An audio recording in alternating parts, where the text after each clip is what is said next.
خطیب نے ایک واقعہ نقل کیا ہے کہ ایک موچی امام ابو حنیفہ رحمہ اللہ کے پڑوس میں رہتا تھا، دن بھر بازار میں کام کرتا اور رات بھر شراب کے نشے میں شور مچاتا رہتا۔ امام صاحب کو اس کی حرکتوں سے بہت تکلیف ہوتی، عبادت ورازت میں خلل ہوتا، لیکن کبھی بھی اس سے شکایت نہ کی۔ ایک دن پولیس موچی کو پکڑ کر لے گئی اور جیل میں بند کر دیا۔ رات بھر امام صاحب نے اس کے شور وشرابے نہیں سنے، پتہ کیا تو معلوم ہوا کہ پولیس پکڑ کر لے گئی ہے۔ امام صاحب اپنے بلند مقام کا خیال کیے بغیر سیدھے کچہری پہنچے۔ کچہری میں کھلبلی مچ گئی۔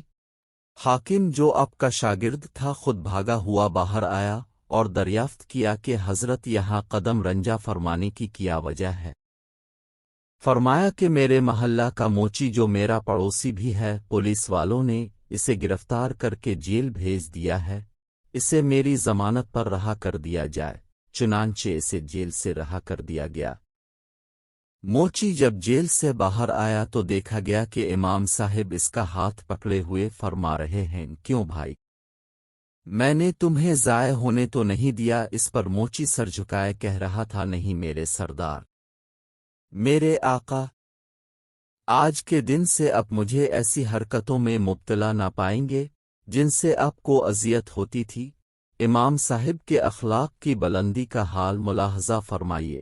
جس موچی نے امام صاحب کو ہمیشہ تکلیف پہنچائی، اس کے ساتھ بھی اپنے کس قدر بلند اخلاقی کا مظاہرہ کیا۔